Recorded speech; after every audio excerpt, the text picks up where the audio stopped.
Today is Tuesday. Hey, Sivan, Erev Shavuos, Tavshin Ayin Gimel. We're in Teres Menachem, Sefer HaMamorim Tavshin Yud Aleph Tavshin Yud Beis, and we are in the Maimer of Shabbos Parshas Pinchas B'Orcha Chedesh Menachem of Tavshin Yud Aleph, Dibra Maschil Tzav. Tzav is Bnei Yisrael. We are on page Kuf Chav Aleph, and we're up to Ois Dalid, towards the bottom of the page, chapter 4.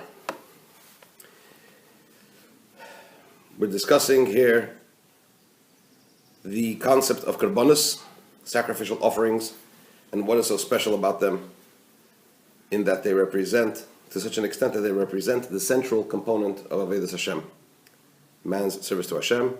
That was the central service in the temple, and that is also what we aspire to when Mashiach comes. And the Rebbe explained that karbonos,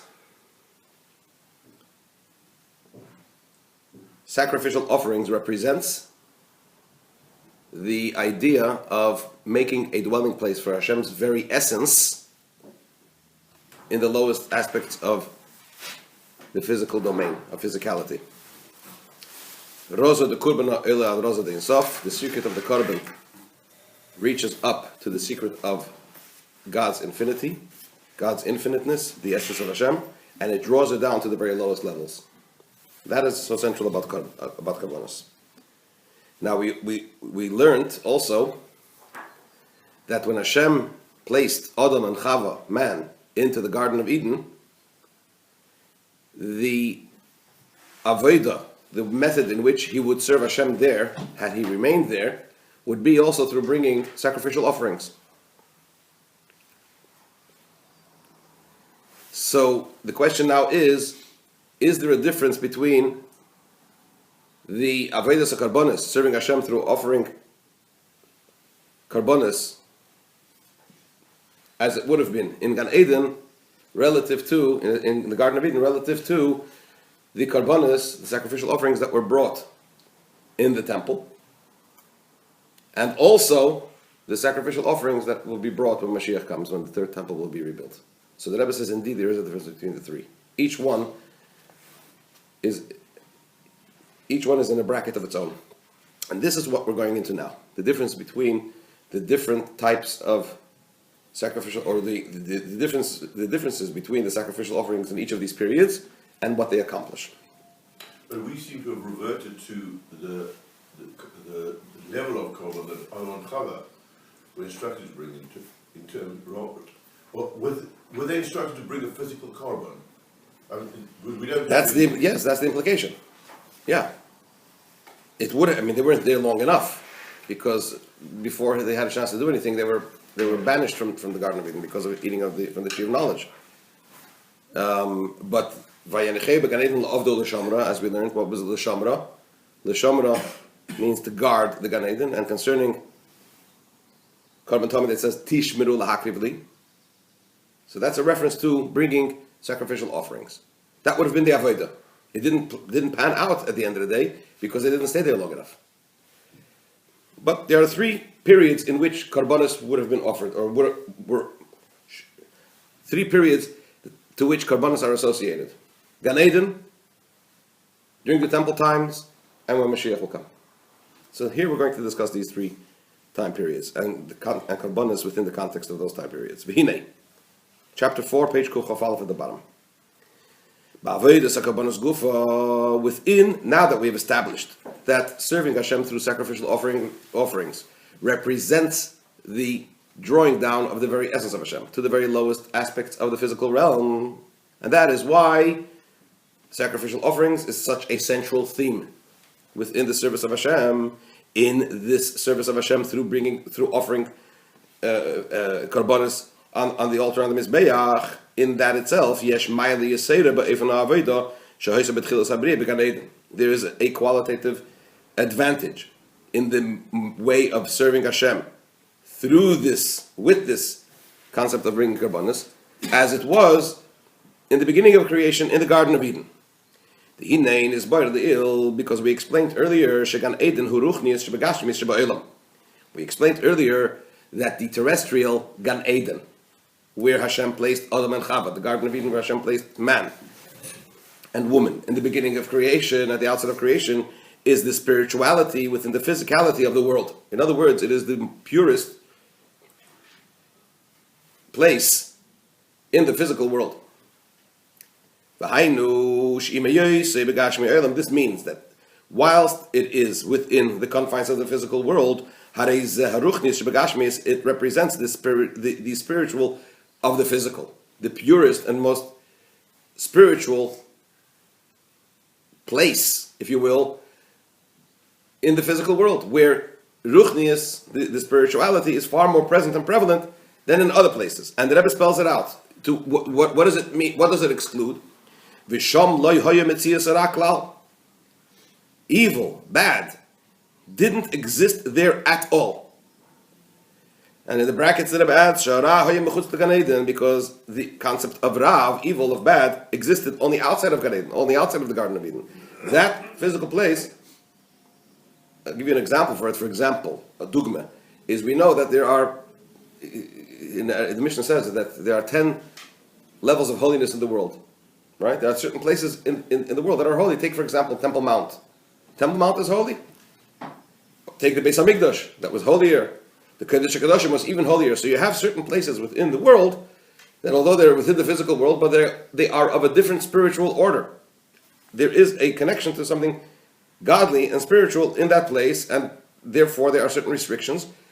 Why? Because certain things need to be kept out, don't belong there. Similarly, when we talk about ruchnius shebagashmis olam, Gan Eden, it was a holy place. It was a place where spirituality and godliness was present, and no bad existed there at all. So therefore, when we talk about bringing a carbon, offering up a sacrificial offering, which represents what, as mentioned before, this idea of refinement, purifying, lifting, pushing out the negative, and lifting up the positive into godliness, right? If there is no evil and no bad in the Gan Eden, in the Garden of Eden, what's the point of the carbon?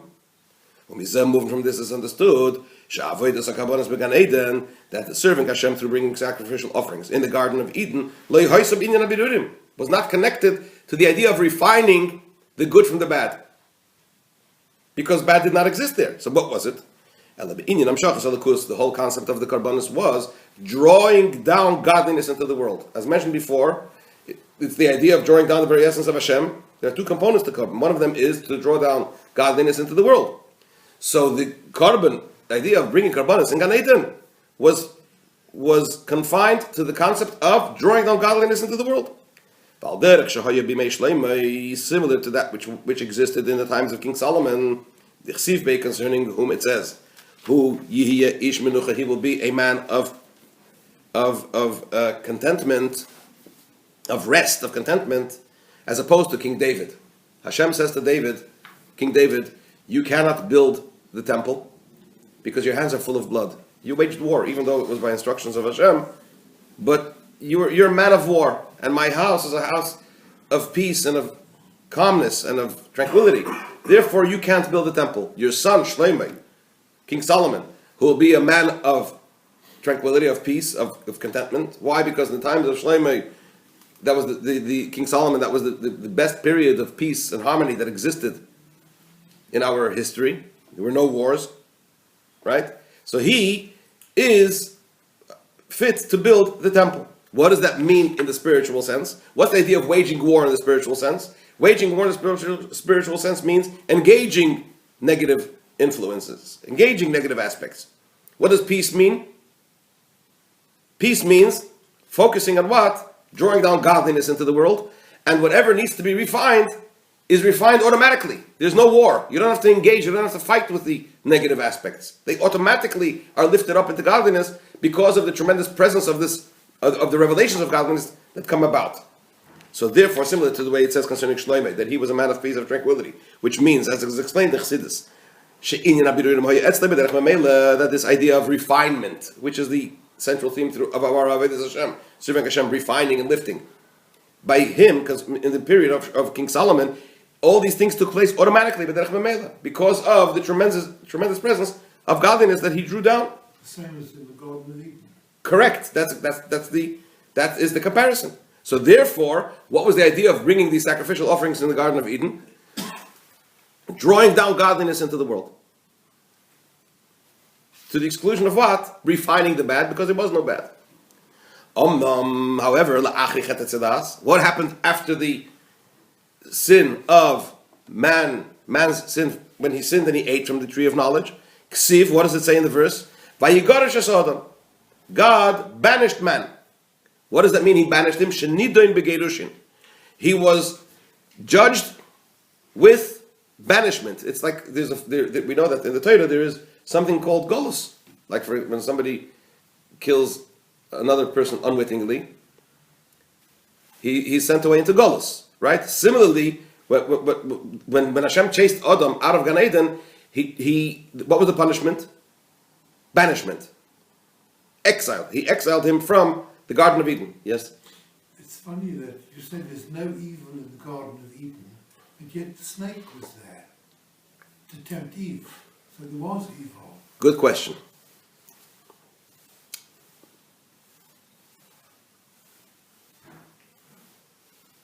It's a good question. The Arizal says that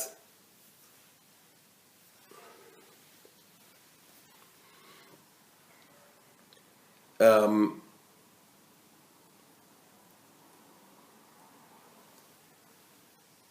first of all, when was bad or evil created? It's something that exists. It's a created being. It doesn't just appear. So it says it was created on the first day. One of the things that was created on the first day was the Malach HaMavos, the angel of death. The angel of death. One of the complaints that Adam had to God was, he said, you're saying that I was the one that sinned? You anticipated it. Why? Because you created the angel of death on day one. If indeed I wasn't going to, it was my doing, so to speak. Why did you create the angel of death on the first day? If I sinned, if I had the choice and it wasn't a foregone conclusion, then you should have created him after I sinned. Why did you create him in anticipation? The bottom line is the Arizal explains that evil was created on the first day, obviously. And of course the Nochash HaKadmoni, the snake, was also created, as we know. And the Nochash HaKadmoni is the angel of death incarnate. That's the image of the perennial evil is represented in the Nochash HaKadmoni, the snake, right? However, says that is like this, concerning bad and good, even though bad did exist, as it were, before the sin of man's eating from the tree of knowledge, the place of evil was mitachas hayomoder haklipis mitachas l'kol ha'olamus. It was someplace in the abyss. Bad and good did not mix. They didn't mix. They lived similar to what the Rebbe says here, that it was outside the Gan Eden. It was outside the Garden of Eden. What happened when Adam and Chava sinned? When Adam and Chava sinned, what they did was they brought what was the tree of knowledge? It brought awareness to man. Suddenly they realized that they have no clothes. They became, before that they were pure and innocent. There was no, in their consciousness, in their frame of reference, in Gan Eden, there was no bad. What did they do through eating through the tree of knowledge? They drew awareness and awareness of this, of differences and Ra into Gan Eden. And everything followed from there. So they didn't create the bad. The bad was there. They drew it into the Gan Eden. The snake, it says before the sin of the Eitz Hadas, he was a Shamash Godel. He was supposed to be a tremendous assistant and a beneficial and contributing creature. In fact, I believe it says that he was the king of the animals, so to speak. He was the cleverest and the greatest. He walked on legs and so on and so forth. So the snake also had this, as it were, potential for remaining an asset rather than becoming the ultimate liability. So, what was the idea of this mitzvah, don't eat, this commandment, don't eat from the tree of knowledge. Had man not eaten from the tree of knowledge, man would have lived forever. Why? God created Klippa. God created evil. Klippa, evil, bad, has to come to an end. What is the end game when Mashiach comes? The spirit of impurity will be banished from the face of the earth. Bad will come to an end. Now, Ra, the opposite of good, or the opposite of Kedusha, of holiness, inherently doesn't have sustained life. It cannot continue to live. It's an existence that deteriorates. It's a depreciating asset, in essence. The only way it could live is if it latches onto Kedusha, onto holiness. Why? Because holiness is life. God is life. Because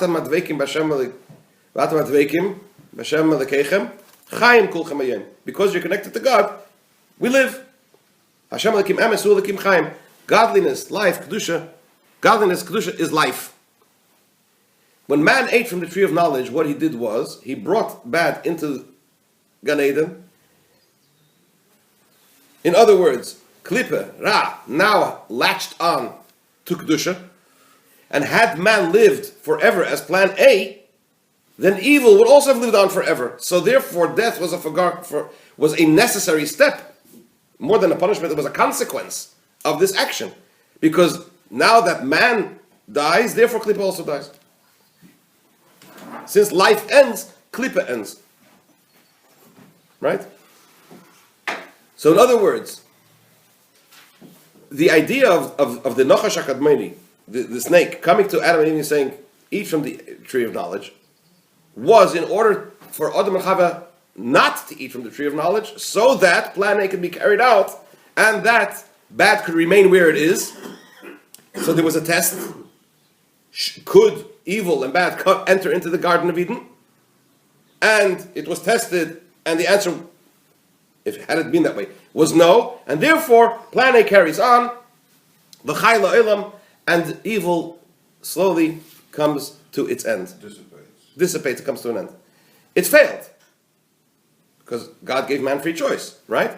But had that test been withstood, the snake would have remained the Shamash Gadol. He would have remained the ultimate servant of all the creatures, the ultimate servant to man and to creation. So yes, there was the potential there. No question about it. But at that stage, the bad, the evil that entered into Gan Eden was at the point where man succumbed. Up until that point, in other words, at that point, the immune system was broken. And it penetrated.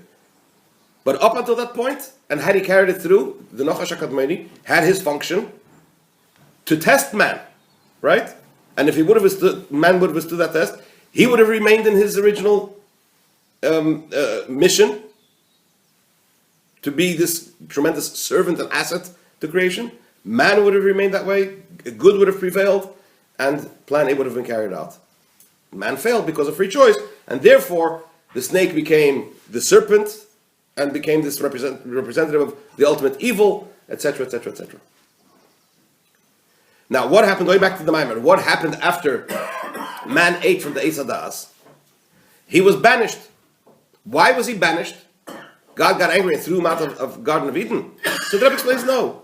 Similar along the lines why there was death. Death was a consequence. Similarly here, in the Garden of Eden, evil, bad, something that's the opposite of good, cannot exist.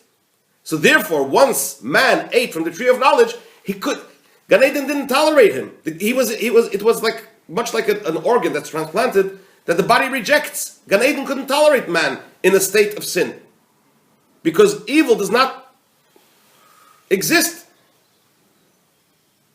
in Gan Eden. It can't tolerate it. And although in the verse, when we read the verse, it says the reason why God banished him was because he was afraid he was going to eat from what? From the tree of life, and he'll live forever. And as I just explained, what's going to happen if he lives forever? The Kabbalistic interpretation. Evil will also live forever.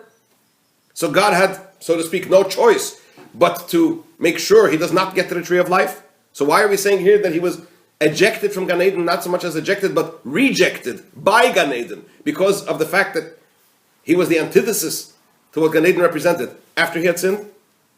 So the Rebbe says, if it was only for the reason of not eating from the tree of life, for this reason alone, God did not have to banish him from the Garden of Eden. Why? In order for him not to be able to get to the tree of life and eat from it, God has many different ways. He could have made impenetrable thorns around the tree of life. He could have done a lot of things. He had other choices to make sure that man does not eat from the tree of life after he sinned. What's the internal reason? What's the deeper reason why he was banished from the Garden of Eden? That's because in the Garden of Eden, evil cannot exist. It does not tolerate evil. Bad. And once man sinned and introduced Ra into the world, he was automatically ejected from Gan Eden. Gan Eden couldn't tolerate it. The Garden of Eden couldn't tolerate it. Now what happened after he was banished? It says, God sent him, etc. To work the land from where he was taken. What is the emphasis on the fact that God, again, the same idea, going along the same theme, that just like he was ejected from Gan Eden, rather than thrown out, but it was a natural consequence, so too, what was the mission that he was given after he left the Garden of Eden? He had to work the land from where he was taken, from where man was taken. This wasn't a punishment. Again, this was a kind of a consequence of what he's done. Why? The key, since man was taken from the earth, and it's the earth that was now the reason for his failure, the tree that grew from the earth. Therefore, in place of when him being in the Garden of Eden, his service of Hashem would have been only to draw down godliness, as opposed to working with negative influences, because they didn't exist yet. So now that there are negative influences introduced into the world, as a result of the earth from which man was taken, now he has to work the land. What is the deeper concept behind working land? Which is the concept of what? This serving Hashem through the process of refinement, working with the environment, working with one's sphere of influence, and refining the good from the bad, and lifting it up to godliness. Similar to the difference between the Jewish people when they were in the desert, where they only served Hashem without any negative influences. Where did Avodas HaBirudim, the process of refinement, serving Hashem through refinement, begin in earnest? When they entered into Eretz Yisrael, into the land of Israel, where they had to work with the land. Like we did in the previous Maimer, that the Meraglim, the spies, did not want to enter into Eretz Yisrael because they wanted to remain in the state of purity of serving Hashem, like Adam in the Garden of Eden. And God said, no, the ultimate purpose is to come to Eretz Yisrael.